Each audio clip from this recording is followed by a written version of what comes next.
সাফল্য খুব সহজ এক শব্দ।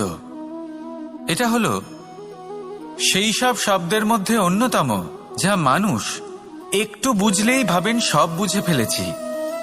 আর যেই উনি বুঝতে পারেন সাফল্য কি, আজীবন সেই সাফল্যের পেছনেই ছুটতে থাকেন। এই সাফল্য হলো একটা খেলার মতো, যাতে মানুষ নিজের সমস্ত জীবন বাজি লাগিয়ে দেন।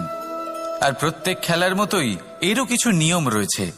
আর প্রাথমিক নিয়ম হলো, এই সাফল্য লাভ করার জন্য সাফল্য লাভ করার স্বপ্ন আপনাকে অবশ্যই দেখতে হবে আগে। হ্যাঁ, কিন্তু শুধুমাত্র স্বপ্ন দেখলেই কিছুই হবে না।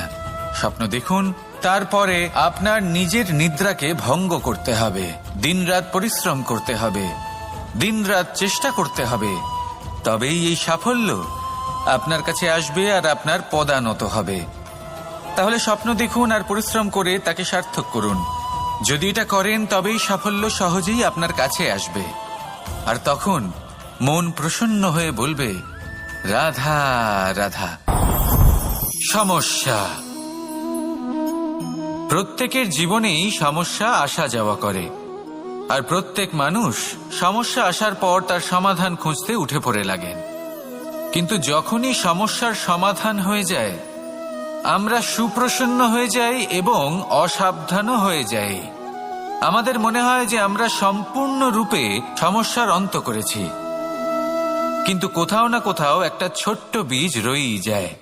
আর সেই বীজ আমাদের অসাবধানতার ছত্রছায়ায় বড় হতে থাকে। আর তারপর